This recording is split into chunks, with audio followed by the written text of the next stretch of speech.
And we will go ahead and we will call the meeting to order.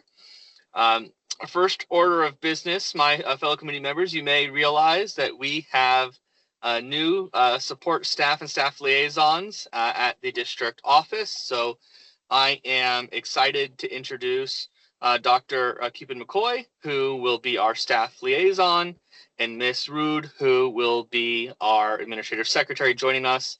I had the pleasure of meeting with Dr. Cupid McCoy there at the district office and talking about our committee and the work that we do.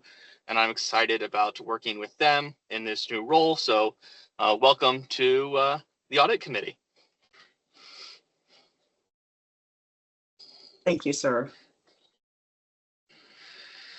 Thank you. All right. Committee members, I know Ms. Root has distributed meeting minutes from the last two meetings. At this point, I'll entertain a motion to approve those. So move. Second. All righty. All those in favor, sorry. say aye. Just as a point of Aye. order, if we could state the name when we're motioning.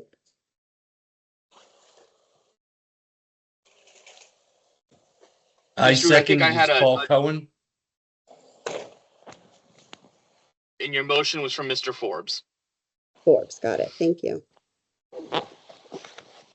I'll try to do my best from voice recognition to assist here. All right. All right, so we'll show those approved. I know we had a agenda item for future meeting date discussion.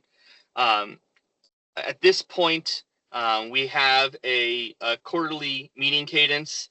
I was going to see Ms. Root is school board member Ms. Giovanelli on with us.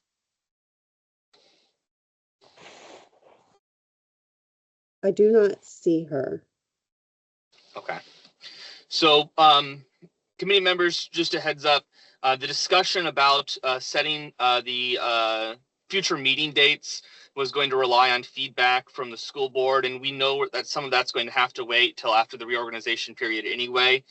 So as long as there's no objection, what I'll do is I'll go ahead and we'll table that discussion item until either Ms. Ginovelli is able to provide us with an update on that cadence, or we have the update from the board on their meeting schedule to make sure that we are meeting in compliance with our quarterly requirement, but also in a manner that allows our feedback to be provided to the board in alignment with when their meetings will occur.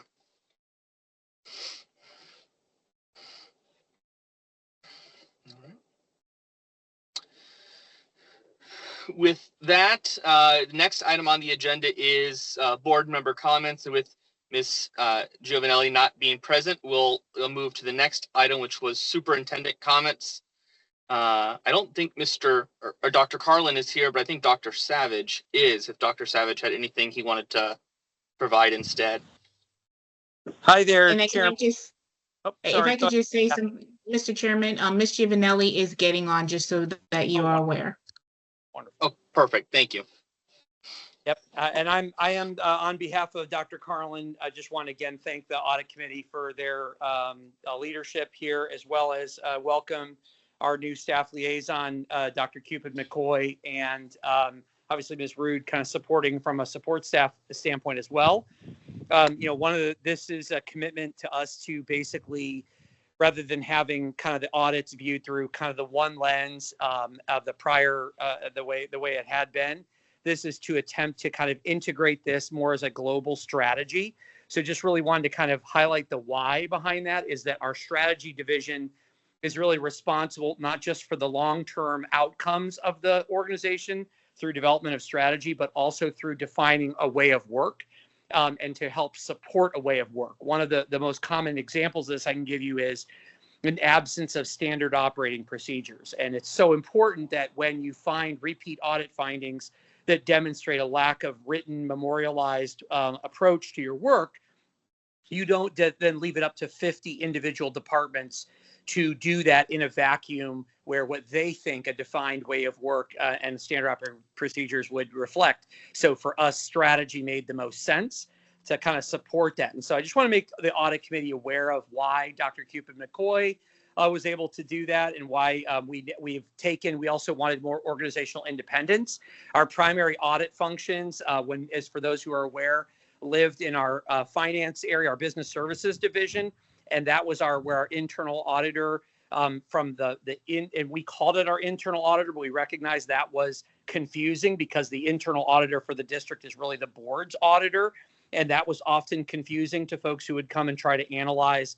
They were like, well, what is this? And in fact, what it really was done primarily was a way of our centralized office to help audit the school sites. And so the individual bookkeeping efforts that were happening at the school sites, it was really an internal control system that we had developed to try to support all of our individual franchises, where all the fees are really, the vast majority of fees are being collected and those processes. And so it was often very confusing, and it was really a holdover for over 30 years in the district that had that naming. And when the statutory change occurred that allowed for school boards to have their own internal auditor in excess of the overall monetary threshold, that was still there. It was a vestige from the past. And when we had an auditor visit from, I believe, the Auditor General's office, that was something that was very confusing.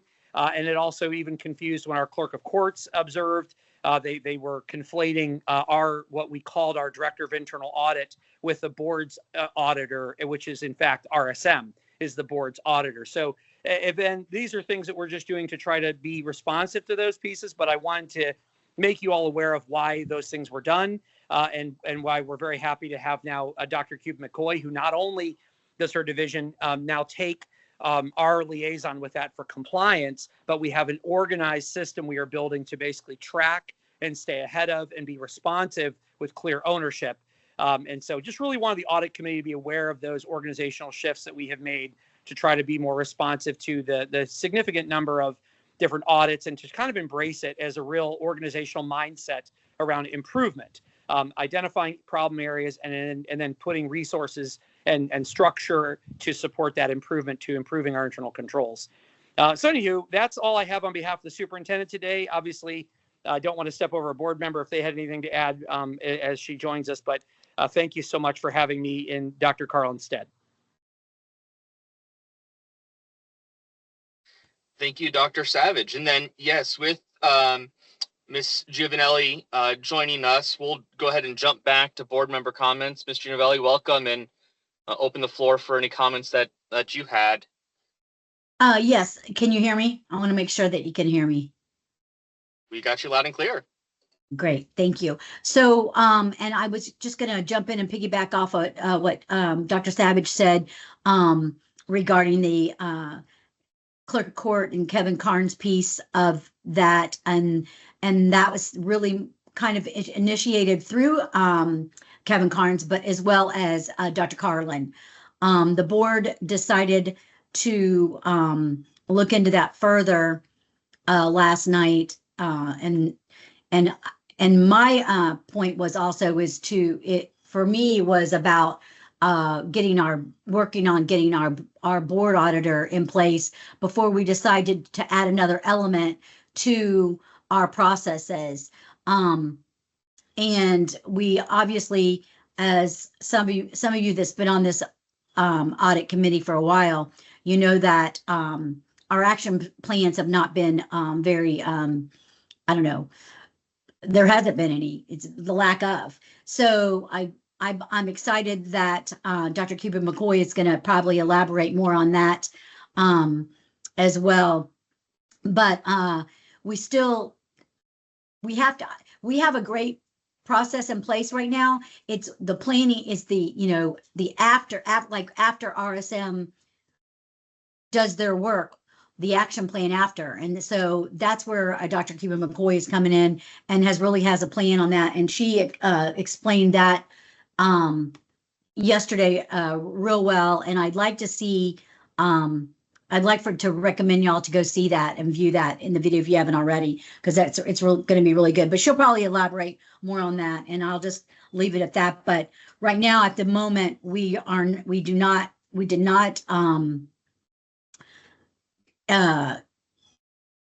hire or do anything with the board, did not take any action regarding the clerk of court. So I think that's still a work in progress, and how that would play out and work with our current auditor, which is RSM, and an in-house auditor facilitator, basically, is what I see that position being, and giving us guidance, and also giving guidance as well to RSM. So another piece of that, and what that looks like, I am still waiting to see that. So that was just my thoughts on that, and I would love to hear the committee's thoughts later after Dr. Q McCoy gets to speak. Thank you. All right, thank you, Ms. Ginovelli. Dr. Cupid McCoy, is there something you would like to add into that, just following off of what she said? Or we can also, Ms. Root, if it's possible, provide the committee members with the link to the board meeting. We can email that out to make sure everyone can see that with a timestamp as well.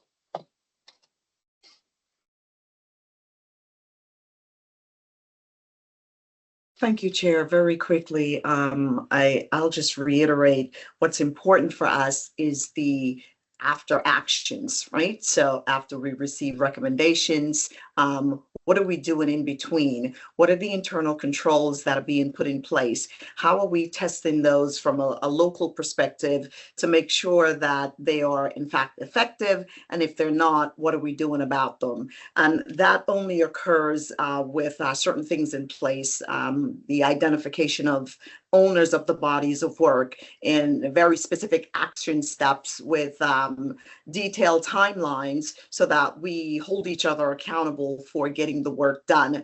And then really doing sort of a preemptive sort of test prior to whether it's the AG's office or RSM, that what we've put in place is actually making a difference.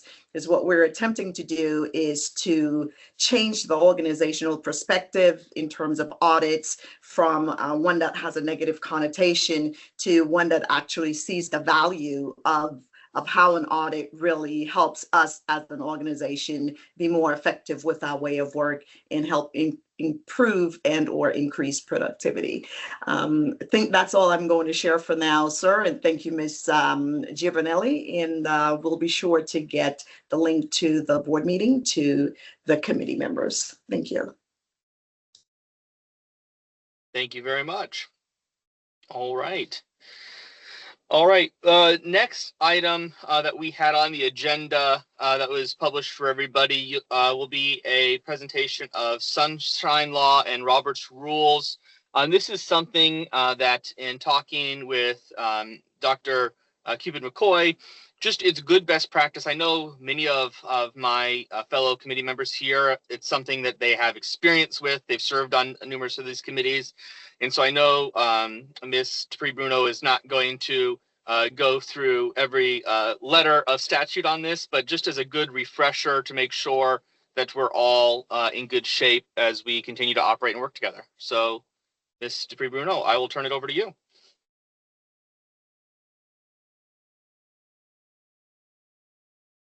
Kathy, I'm sorry, you're still on mute. Can you unmute yourself?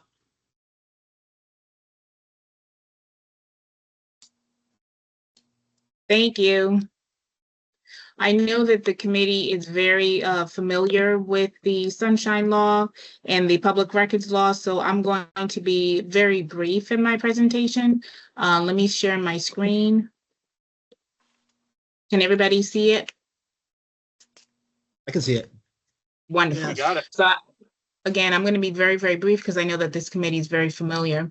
Two things we'll touch on: Sunshine Public Records, and then, of course, parliamentary procedure.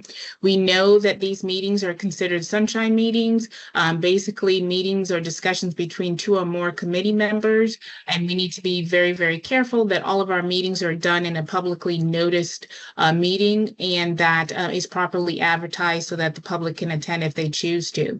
Also, again, it's very important that the members do not communicate communicate through email or through text messages or other electronic communications, because all of that could be deemed a violation of the Sunshine Law. And then we also know that all of the materials that are generated by this committee, all of the materials that are received by this committee are considered public records. So we have to be mindful in terms of what documents are prepared. And I know that Ms. Rude and Dr. Cupid McCoy will be very helpful in maintaining those documents for the committee. And then Robert's Rules of Order, we know that the board expects us to abide by that in the way that we conduct ourselves in this committee. A quorum is 50 plus 1. We know that this committee normally meets via Teams, or sometimes we also meet in person, but normally it's via Teams. And then the most fundamental thing is that we make sure that we conduct our business utilizing Robert's rules in terms of making motions, that those motions are properly seconded, discussion is allowed to happen, and then of course the vote takes place. And Mr. Chairman, just like you did earlier, I would always make sure that we reiterate who made the motion, who seconded it, so that the secretary can record those minutes. Any questions about these fundamental principles that I just discussed? If not, you know that I'm always available. I'm always here at these meetings, and I'm always ready to assist in any way that I can. Thank you, Mr. Chairman. Thank you.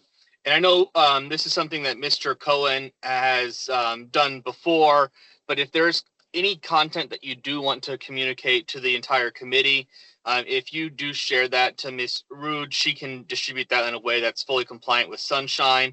That allows that to make sure that that communication and all the communication is happening through the school district server, so it's recorded properly for public record. So not to say that we can't, if there's valuable information that you have to provide, that we can't communicate that, just make sure we do that in a way that's compliant. So that'd be great. All right. Next on the agenda, I will turn it over to RSM for their quarterly audit update and any update on follow-up. Andrew, before we leave, can we get in writing these instructions that you just said about who to send it in, or put a CC to if we're sending a email in? I'm sure we can do that, but that will just be Ms. Rude, who's also the one who will be communicating and always sending you the agenda, the meeting minutes. So you should already have her email and communication. Okay. I'll make sure everybody has that as well. Good, thank you.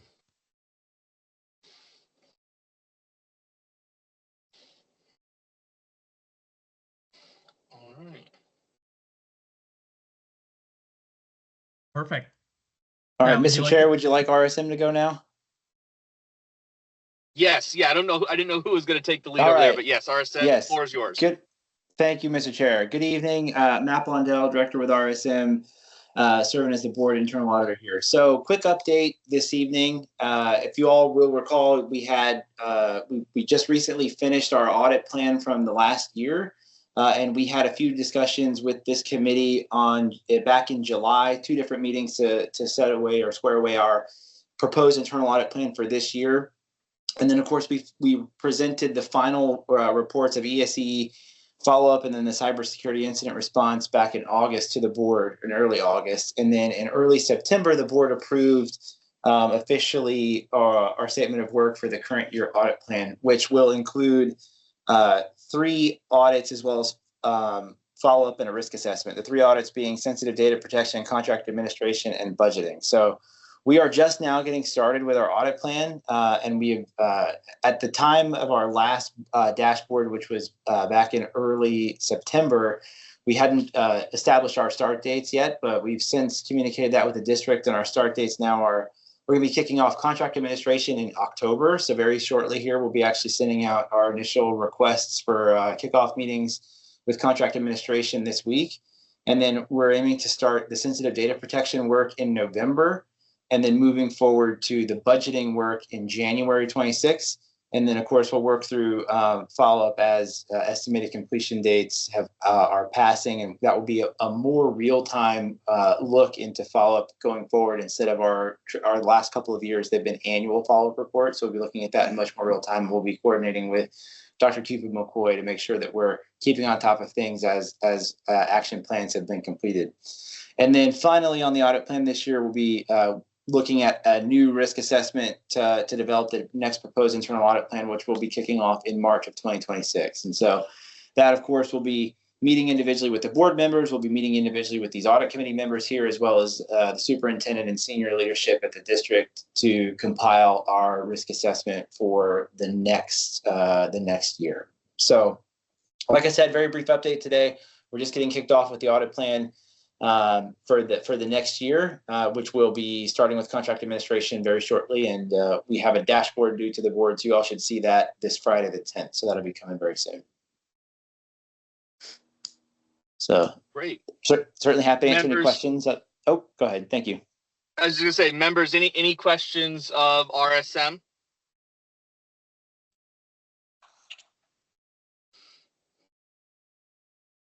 Matt, if I could add one thing. I know you had mentioned us kicking off our contract administration project this month. The committee may remember that we completed a contract compliance project in fiscal year 23. This scope of work is slightly different. We'll be looking at a selection of high-risk contracts managed at the individual departments within the district. So just wanted to add that point of clarity in case there was any overlap, because I believe we are additionally performing follow-up on that contract compliance report simultaneously.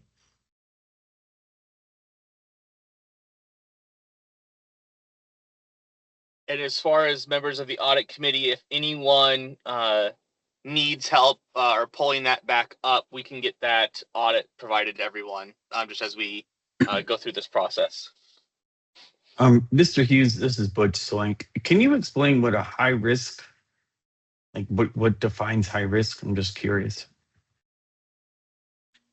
Absolutely. There will be, we have a pretty robust process to go through identifying contracts. It may be to include within our sample selection, that is, there's a variety of components that will factor into that. Some will be materiality. Additional risk considerations may be decentralization of the management of the contract. It may be public perception of the contract. So if it's a very public vendor, for instance.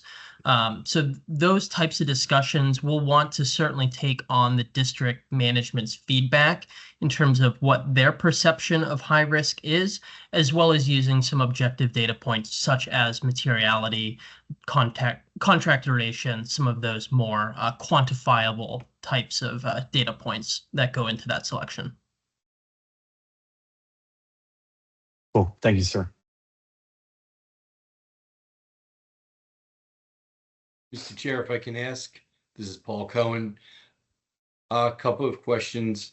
Do we know if there are going to be any other audits performed by any other parties that may coincide with RSM's audit that may impact staff availability for their work, including the financial audit, state, et cetera?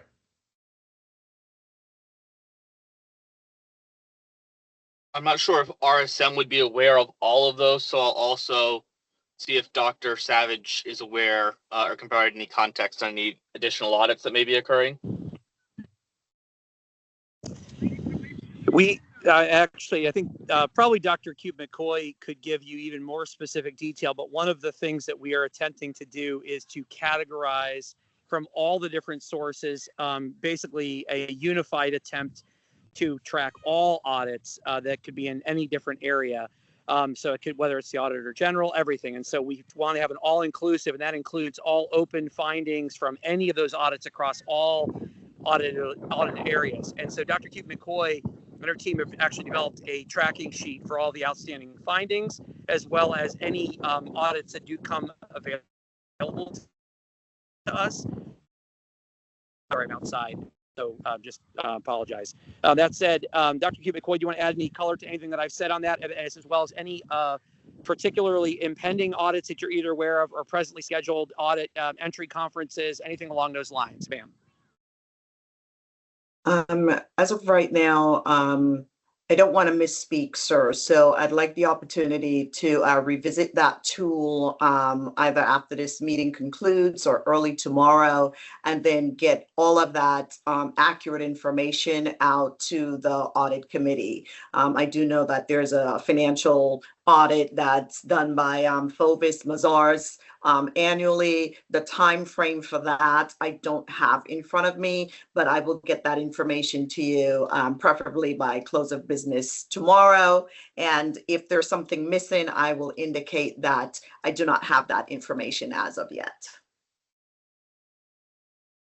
Okay, thank you. The reason for the question and the concern is what I don't want to see happen is RSM is coming in to conduct their audit and it's running contrary to one of the other audits that may be in place, and they may need to shift around their audit plan. So we would obviously need to have that discussion at the audit committee level if there is going to be a movement of audits as opposed to what was originally envisioned within the plan.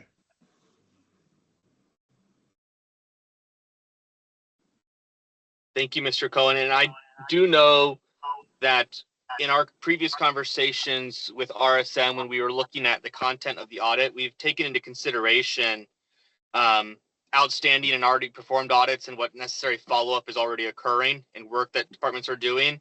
But I'm excited to see this dashboard report that Dr. Keepan McCoy is putting together, because I think that will just help make sure that outside of audits that are of primary scope that we're involved in, are there other items that we need to be taking into consideration in our recommendations. So that will be very cool to see.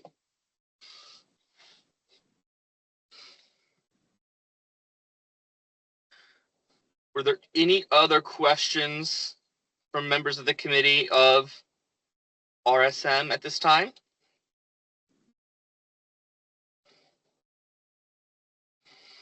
All right. Hearing none, I am going to ask Miss Giovanelli.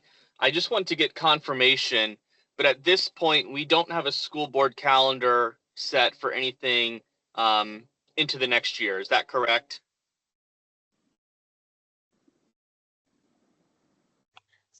Well, I think we'll do that in November, if I'm not mistaken. Is Dr. Savage, isn't that correct? Isn't it usually like November we'll have that calendar for next year? That is correct. Be adopted for the full calendar year, and that comes forward in that right now anything that's listed is draft, and that does come forward for an action vote at the November. Correct. And I don't know that the calendar committee has, I don't know if they, we don't get information on that. So, you know, if they have even a preliminary one at this point. So I don't know if that helps you. Thank you. I think it does. I think it answers the question that we don't know enough to try to set our agenda or future meeting cadence at this point. We know we have our quarterly requirement. We will make sure that we follow that. But I know there was concern that we wanted to make sure that we met in a time that would allow there to be plenty of time for staff and any presentation or recommendations to actually be agenda'd. So I just wanted to confirm that previous agenda item that we were right in tabling that and there wasn't any information outstanding. So with that, I think we move to public comment at this point. And I don't believe we have a member of the public, but if there's anyone in the public who would like to speak, have that opportunity now. It'll be 3 minutes per speaker. Not hearing any members of the public, we will go ahead and close public comment at this point. And now I will open it up to the audit committee members for the good of the order. If any member had any items that they wanted to bring up for discussion.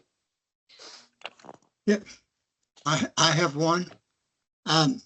Who do I contact at the staff level to get information on different things on the construction project?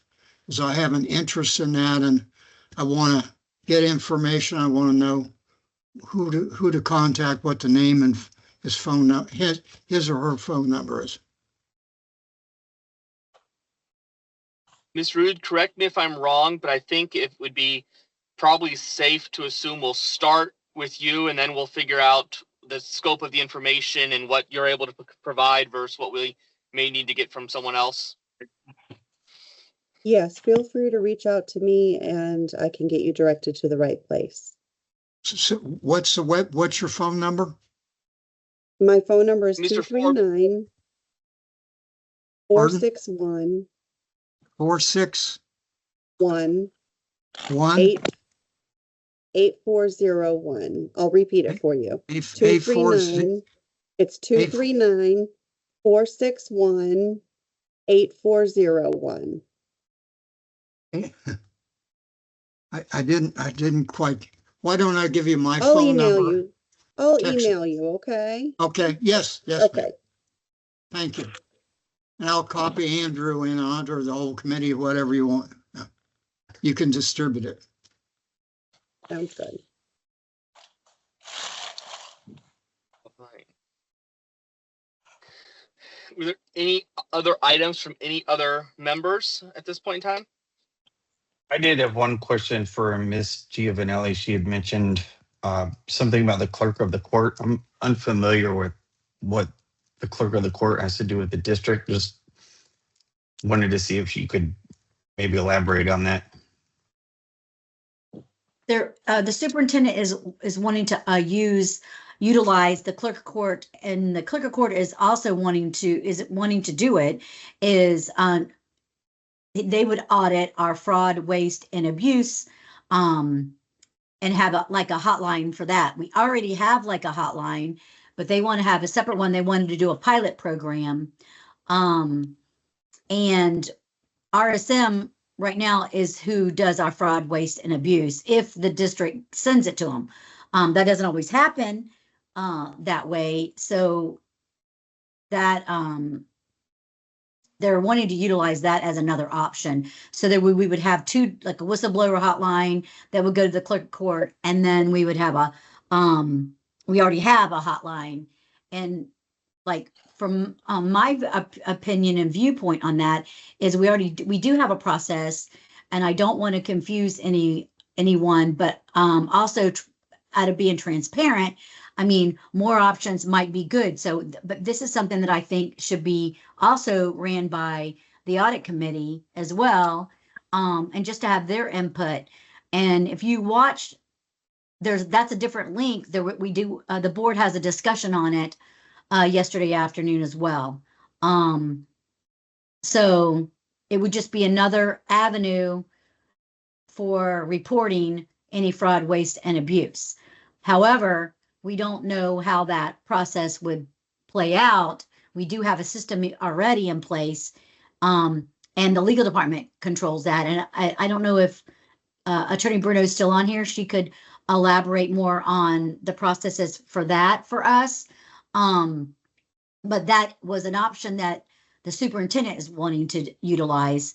And some board members were open to it, and some were wanting more information, and it was just a conversation yesterday. And Dr. Savage was there. He can elaborate as well. And I'll be quiet and let somebody else talk.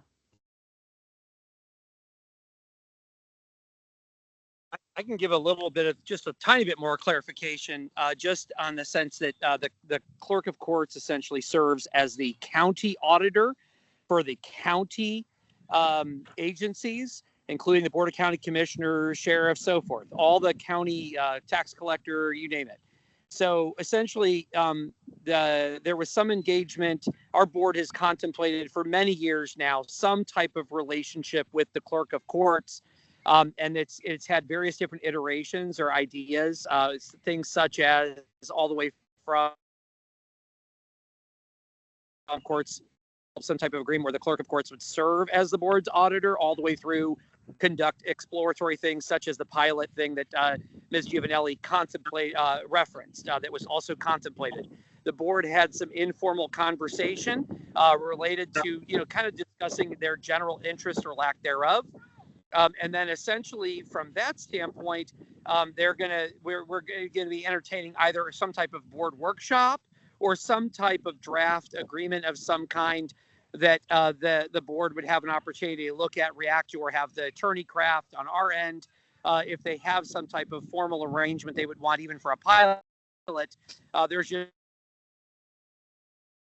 Ms. Giovanelli mentioned, the audit committee being particularly, understanding of this particular area for the organization. If the committee had any feedback they would want the board members to be thinking about. Certainly Ms. Giovanelli could carry that back to the board, so that the next time they convene on this topic, there could be some opportunity for the audit committee to provide any feedback or just points of consideration as they entertain that. Just to kind of, I'm sorry, I had something pop in on my phone here for a second. Oh, I'm still there. Okay, great. The only other that respect is that there is, I think, also needs to be some clarity on all sides related to what the scope of the audits that the board that the clerk of courts would do. The clerk of courts, when it reached out to the superintendent and our board, that they had a pretty narrow scope of, because the service that he was looking at had to do with narrowly focused on funds related to fraud, waste, and abuse in a county repository. And some consideration of what that really means, because obviously the board is responsible for audits of all kinds as the oversight entity for the district. And so just really wanted to make sure that there's clarity on all sides before any type of engagement occurs. And that's really what transpired. But you'll have an opportunity to see that meeting if you have hopefully a little more to it. Ms. Giovanelli, is that what you're looking for, to try to help clarify a little bit more on that? Yes, I would encourage them to watch that. Also, I am curious what RSM's what their opinion is regarding the clerk, because I'm sure they've dealt with other districts or school districts that probably have has the clerk, because it's not an uncommon thing. Also, the clerk court is also saying that he would not charge, and all due respect, Mr. Blondell, we do pay you. And so, I mean, if it's a cost savings and it's still the similar benefit, then I mean, but I think that it should be workshopped, and that wasn't, the pilot program would happen before a workshop. And that was why I was resistant. I think we need to have more conversation around that. And we have 2 new board members that weren't involved in any of the conversation prior to this, really in the past. Because we had Linda Doggett come in and we talked to Linda Doggett back before we hired actually RSM. And then we chose to go the RSM route because Doggett explained to us that they would have to hire a whole new staff and just for us. And she basically was kind of giving us a pushback that she couldn't accommodate. So I think that for me, this is why I think we have an audit committee, and then we have RSM. I think we utilize those before we go and do a pilot program on that's something with auditing, and we still need to hire in-house auditor. That right now I was told yesterday that we only have 2 applicants still, so that's really been part of our delay as well. I needed to update on that. And so therefore, we still don't have an in-house auditor that would help facilitate some of these audits and convey information back to us on the board from RSM or Kevin Carnes, the clerk's office, wherever it may be. I would like Kathy Bruno to kind of elaborate on how our process are being handled when we have whistleblower, as well as anyone that reports anything to our hotline. So I'll stop talking again. Sorry. Thanks, Ms. Giovanelli. So we have multiple processes, actually. We get reports in all kinds of different ways. Some go to professional standards. A lot of times that's going to deal with employee discipline, and that may include some overtime issues and things of that nature. We also have our formal whistleblower hotline that not only intakes waste, fraud, and abuse, but it also intakes anything that deals with equity violations. It deals with anything else. It's kind of like a basket that catches everything. And from there, it is processed and then sent to the appropriate department or division or RSM to, or even external to handle, depending on what the nature of the complaint is. Normally for what I call true waste, fraud, and abuse, which are things that are pretty straightforward, that there may be an allegation that some mismanagement occurred with a grant, that is sent to RSM, and they have handled several of those for us. We don't get a lot of pure waste, fraud, and abuse, but when we do receive it, it does go to RSM. A lot of the things that we may get will have a component of waste, fraud, and abuse in it, but there's all kinds of other allegations with regards to either equity, retaliation, employee relations, etc. And those sometimes, depending on what it is, it could be sent to the regional superintendent. If it deals with the school, that can be dealt with at that level. It could be sent to professional standards. We have our internal government compliance investigator coordinator. They may also do the investigation. And if it's large enough, or if it deals with anything or anyone that's cabinet and above, it will be sent out to an external investigator to be able to address, and they provide a formal report, and it's reported to the board and to the superintendent for action. So that's a gist of how our hotline works.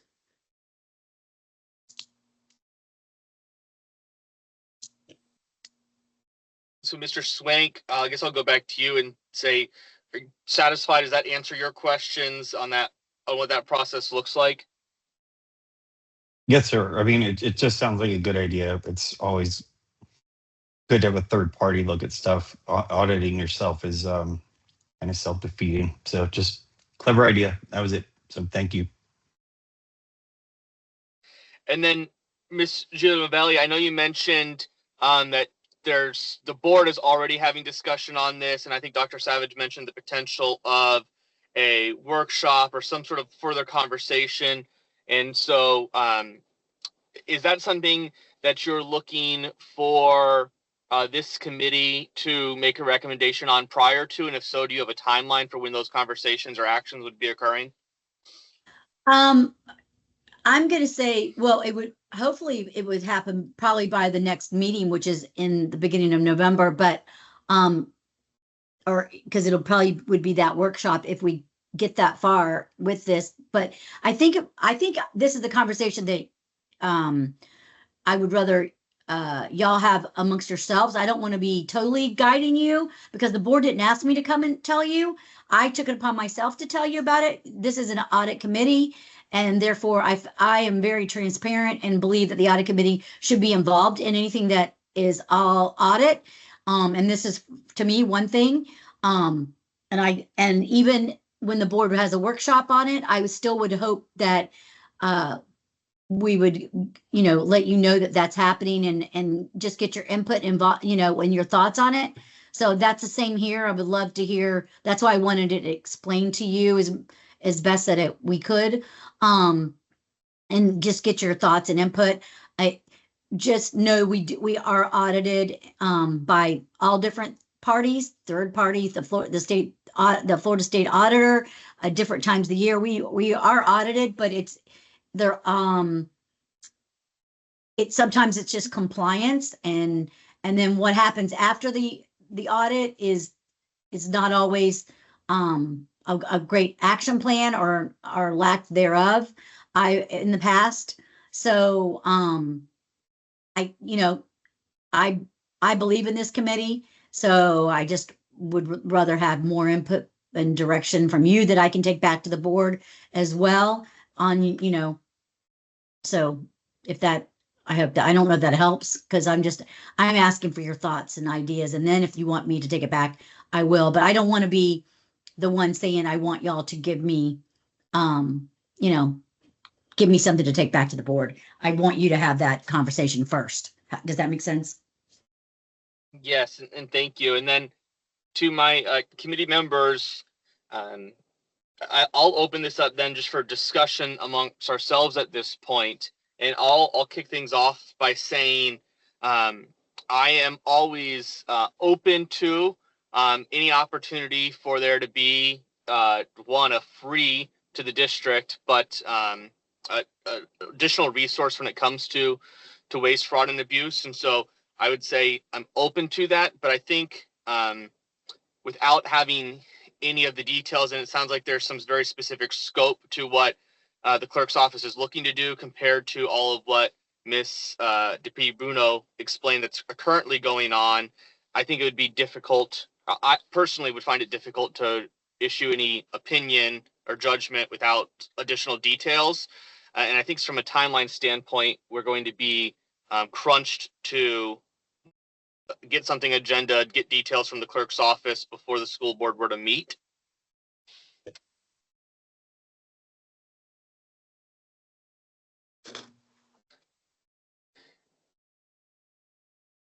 Mr. Ward? Yeah, just a question. Is the county clerk just going to be involved in waste, fraud, and abuse, or will he have actions beyond that?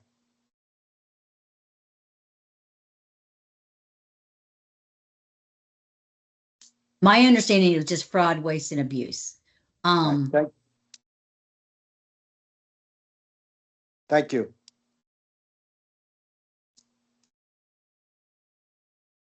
Mr. Forbes?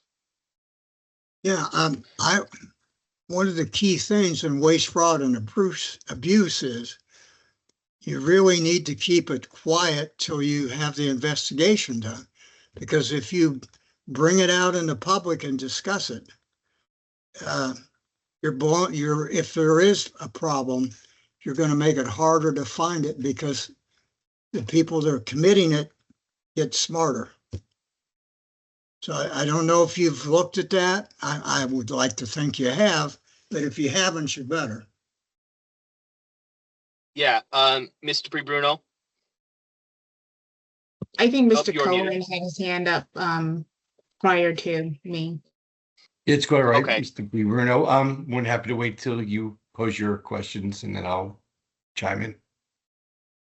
One thought that I just had, it may be helpful to the committee to really understand the process that we currently have. So if the committee is willing, we can do a presentation and share with you the various types of investigations, as well as give you sample reports, etc. I don't know if we've ever done that for this committee before, so it may be helpful to be able to have that information. And we'll be happy to do that if you would like us to. Thank you, Mr. Bruno. I think that is something that would benefit the committee greatly. Just one note to committee members, feel free to, if there's a break or you want to speak up, you can raise your hand. I am trying to get you on camera, but I don't have everybody visible at the same time. So if I miss you, don't hesitate to speak up. Mr. Cohen.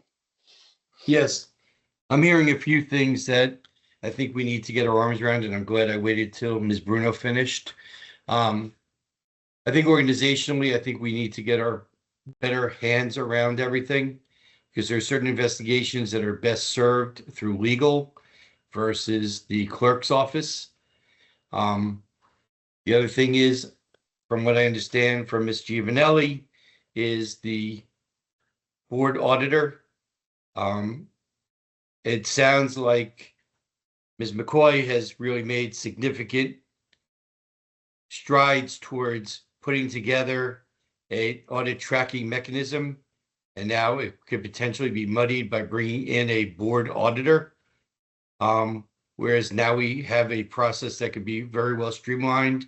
And going back to what she said, and with all due respect to RSM, when you said it's great that the clerk could do it to save the district money, I don't see a need that we have to rush to bring in an auditor where we have a member of staff who is able to compile reports that provide detailed information for the board's benefit. Obviously, it would be a joint presentation because you don't want staff operating as if they're self-serving, where RSM is a part of that process. It could actually be presented through this committee, and the chair of the committee could actually appear before the board as well to denote the results of our evaluation of the work that was performed and the action that was performed by staff. I know very well the folks in the Clerk of Courts, very talented group of people. They also, and I'm sure Mr. Carnes will be very forthcoming as his predecessor was in the past. They are aware of their shortcomings. So we need to be cognizant of where their expertise can step in and where their expertise needs to be curtailed, and bringing in extra assistance in those types of audits. Going to what Mr. Forbes said, absolutely. People unfortunately do learn from failures of others in committing of improper acts, but that's why we have the experts there with RSM, Clerk of Courts, Ms. Bruno's group, and others who have seen quite a bit of this in the past and have the detection tools to be able to help us identify where weaknesses exist and how to close those weaknesses.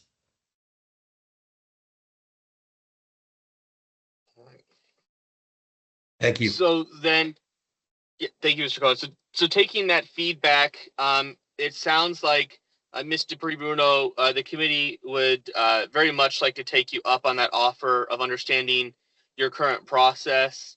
And then, Ms. Rude, we may want to see if we can work with the clerk's office to get and make sure understand the scope of and nature of what they're offering to do.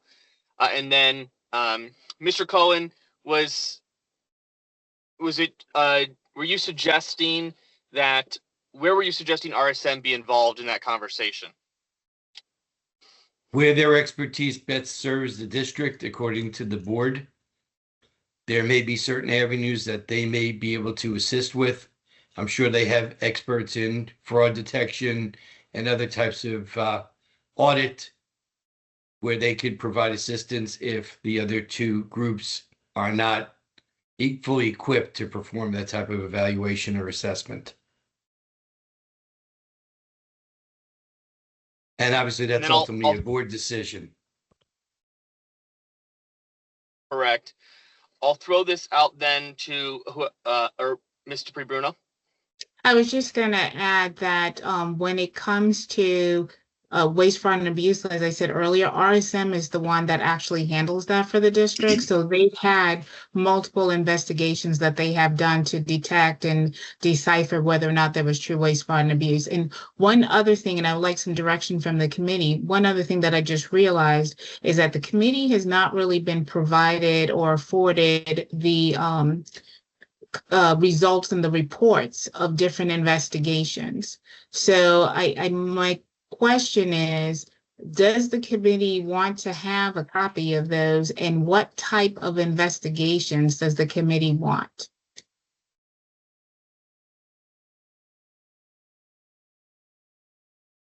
Mr. Cohen?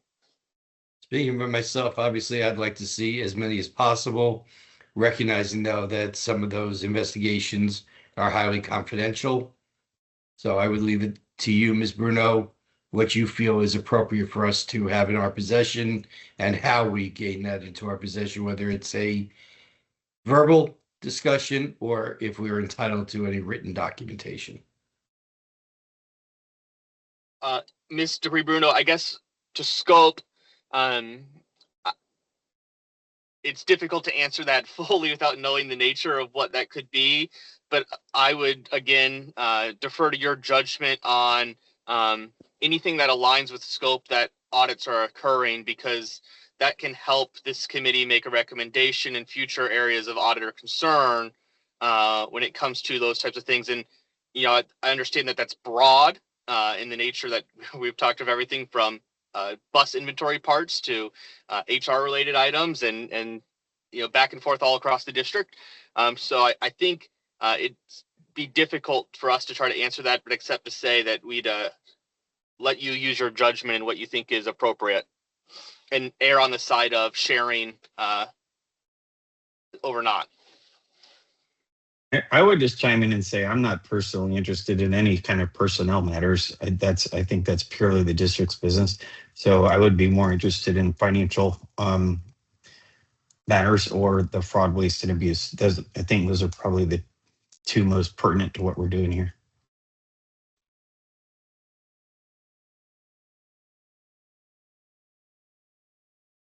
Mr. Guerrero. Yes, I guess the answer to that is going to be based on what's the mission of this board. Is it defined as far as which type of investigations? Mr. B. Bruno, I may defer to you just simply in the fact that you probably can quicker access the founding documentation. But the role of the audit committee is to advise the school board. And so the reason or the value of the sharing of those reports would have to do with making sure that the audit committee is as aware as we can be about the potential risks that are posed to the district, and that we can make recommendations to the board through RSM of what action needs to be taken.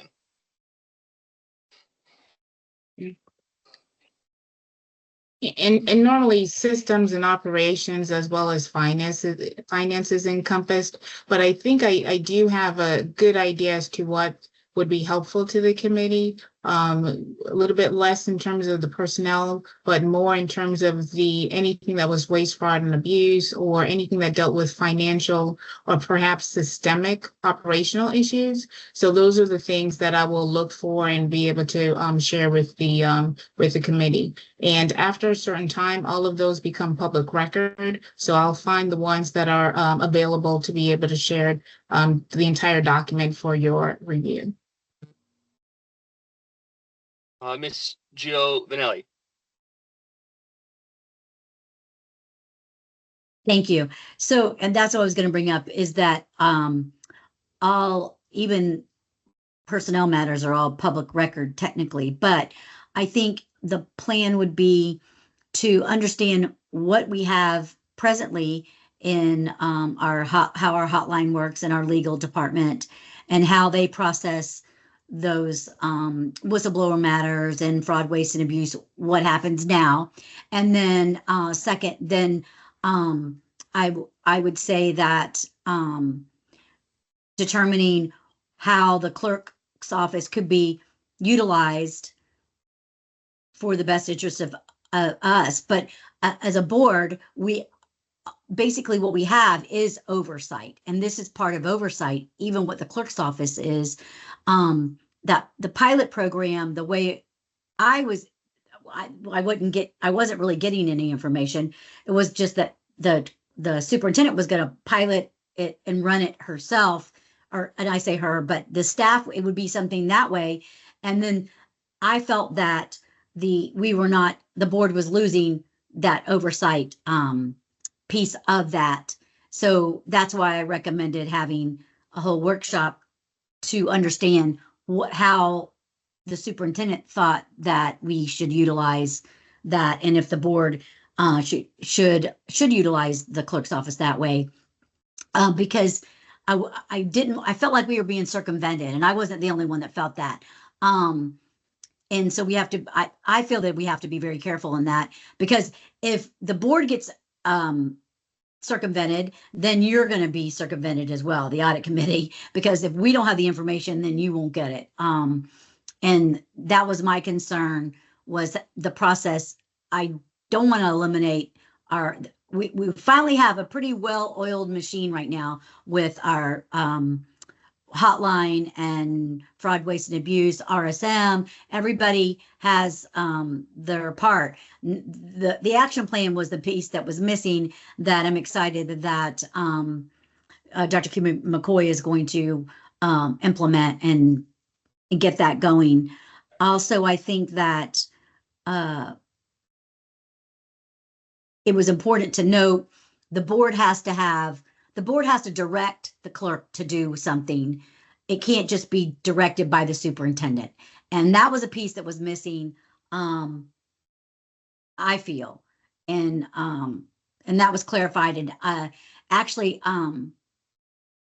Kathy Bruno, if you could, you have the statute on that, and maybe that could be shared with the audit committee. I'm going to be done. Yes, definitely. I think when we provide the presentation as to what we're doing right now, I'll be more than happy to review the applicable laws with regards to what is expected from the internal auditor that reports to the board. I'll be more than happy to share that as well.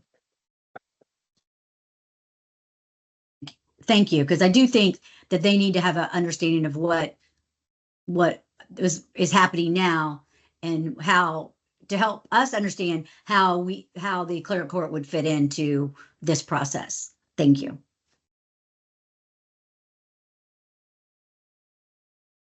Thank you. And then Ms. Giovanelli, I think at this point, as far as what you have there to bring back to the board, is that the audit committee will be getting updated on all of these subjects, and after which we can are happy, the board will, the audit committee would consider, an opinion or advice one way or the other. But at this point, we're going to be collecting information. Correct. And so then that leads me to ask the question, when would y'all meet? Because you're really only meeting quarterly, am I right? Not what we all technically, but then over the summer you met like within 2 weeks or something. Yeah, so we are just under the requirement to meet at a minimum of quarterly. We can meet at a greater frequency if necessary. And that's where I was getting to the question earlier of the timeline. So if you're looking to get this, pulling up a calendar, you said this would be a discussion that you would be hoping to have, was at end of October? Or beginning of November, probably, I'm thinking, but I would like for y'all to get up to speed sooner than later. Also I'm just thinking, because we're going to be making a decision regardless on the internal auditor, because I feel like they're going to be a key role in this. That was the other reason for my hesitation with Kevin Carnes and that piece of it. I know that I have spoken to him and he recommended that we had someone in-house just to help facilitate things and report back to the board that way. And also I feel that they would be a key, participant in your quarterly meetings, or ever how often the audit committee meets as well. So yes, I think that understanding what we're presently doing and helping us figure out where and how to implement and utilize the clerk's office. Thank you. Then a question for Ms. Rude. Do you have the school board calendar to know what those dates are where we potentially would be expecting action to occur, so we could try to work back from there?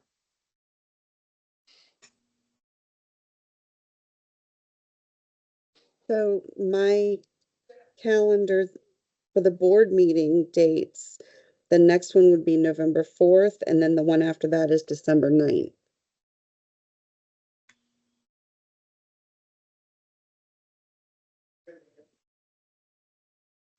So then I'll throw out, how does October 20th look first to district staff? Do we think that's a reasonable time to prepare what you were hoping to present? And then secondly, if that works, to the committee? The only concern I have with October 20th is that I'm supposed to help facilitate a SAC meeting that needs some attention. So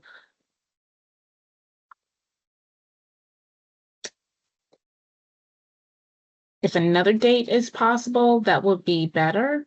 Also, the other thing I note as well is that I would like for the government compliance and investigations coordinator to also be part of the presentation. And I note that she's going to be out that day. Okay, let me work on.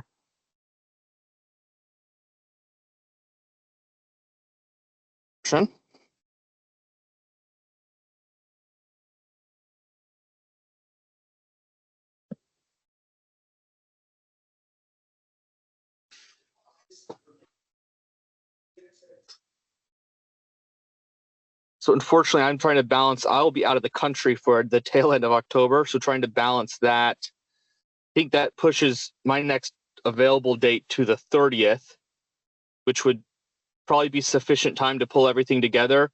But would that be sufficient time for us for anything we'd want to present to the board? Considering this is already an agenda item, so this would just be us offering feedback. Mr. Chairman, I don't think it's an agenda item yet. I don't know, Dr. Savage. I think it's something that the board is going to be discussing, but I don't know if it's actually been placed on the November 4th agenda or not. But I know That's October correct. 30th, Not yet. not yet. So I can be there on October 30th, and so can our coordinator. Then I'll ask the members of the audit committee, how does the 30th look?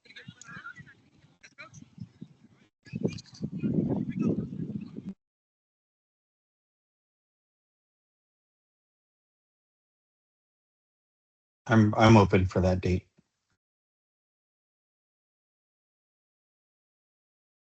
All right, got Mr. Swank.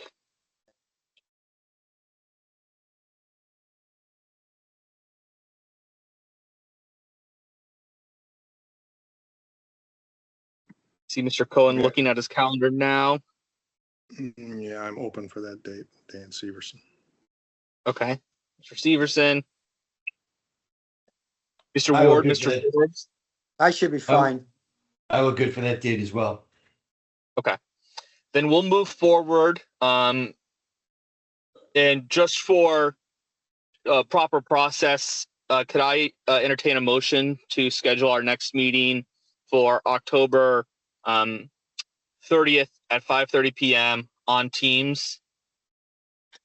If I could get someone to make that motion. So I'll move, make Jim it. Ward. So I have the motion from Mr. Ward, Ms. Rude, and then Mr. Forbes. I'll take your motion as a second and a second from Mr. Forbes. All right. All those in favor say aye. Aye. Those opposed? Hearing none, will show that approved unanimously.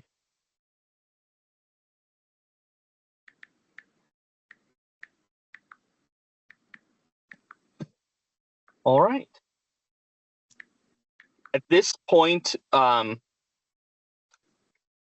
good of the order was the last items in member discussion. There was the last item on the agenda. Is there anything else from anyone else on the committee? Mr. Chairman, Ms. Giovanelli has her hand up. Ms. Gianovelli? Okay, so yeah, real quick. Also, I was going to add, I want that RSM could be in attendance of that as well, because if there's any questions that y'all may have, I recommend that they're available as well, because I think you'll have questions, and I think that it would be good to have them there. Is that possibility, Mr. Blundell? Just to confirm, what was the date and time? I believe it was the 20th. Is that correct? No, 30th. Yes. The 30th. At 5:30. Yes, we should be. Yeah, we can attend that. Great. So that would be one thing that I would request. Also, for someone that's not able to attend, that would be recorded and they could go back and watch that, correct? Correct. 'Cause I All of think our that- meetings. Okay. Because that would be important. And then they just wouldn't be able to ask questions at that time. They would miss out on that opportunity. But I think that, that's, if you don't have to have quorum, because I don't think it's going to be anything you're going to vote on, but then again, you could. So I don't know, but I just wanted to, remind everybody that it is recorded and you could go back and watch it. But so that's it. Thank you. Thank you. All right. If there are no other items from any members of the audit committee, we are at the adjournment portion of the agenda. So I would entertain a motion to adjourn. Red Forbes, so move. Paul Cohen, second. All those in favor? Aye. Aye. Aye. No, us adjourned. The next meeting will be October 30th at 5:30 p.m. on Zoom or Teams.